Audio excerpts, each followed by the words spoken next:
باللہ من الشیطان الرجیم بسم اللہ الرحمن الرحیم الصلاة والسلام علیکہ یا سیدی یا رسول اللہ وعلا آلکہ وصحابکہ یا سیدی یا نور اللہ۔ حسن یوسف پہ کٹی مصر میں انگشتے زنا، حسن یوسف پہ کٹی مصر میں انگشتے زنا، سر کٹاتے ہیں تیرے نام پر مردان عرب۔ حاضر محترم، میرے جیسا کم علم اور کم فہم طالب علم بھلا اس عظیم ہستی شان کے بارے میں کیا گفتگو کر سکتا ہے جس کی عظمت خلقت کائنات کی زبان قدرت سے یوں ادا ہوتی ہے۔ وَرَفَعْنَا لَكَ ذِكْرَكَ، کسی مقام پر فرمایا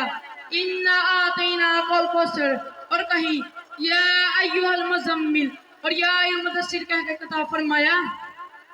حاضر محترم، حضور علیہ السلام کی طیب زندگی کے دو پہلو ہیں، ذات مستویٰ اور صفات مستویٰ۔ ذات مستویٰ اور صفات مستویٰ پر ہاتھ لکھتے لکھتے ساکن ہو گئے، زبانیں مدحت کرتے کرتے خاموش ہو گئی، محقق تحقیق کرتے کرتے ملک عدم کو روانہ ہو گئے، مفسر تفسیر کرتے کرتے موت کی گوشوں میں چلے گئے، مگر ذات مستویٰ اور صفات مستویٰ کا اقبال بھی مکمل ہوا۔ حاضر محترم، میری کیا مجال میں اسماء شان کے بارے میں لب کوشی کروں، جس کی دست اقدس کی ایک انگلی اٹھتی چاند کے دو ٹکڑے کر دیتی ہے، جس پیکر نور پر طائف کی بستیاں ظلم کے پہاڑ توڑے،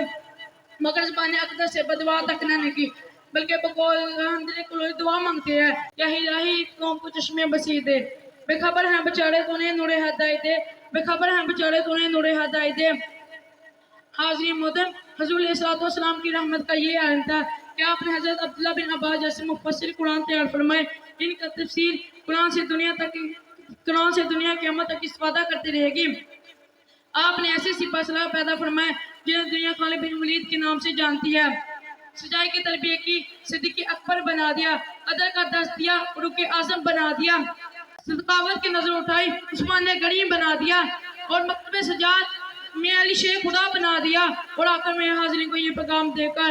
اجازت چاہتا ہوں،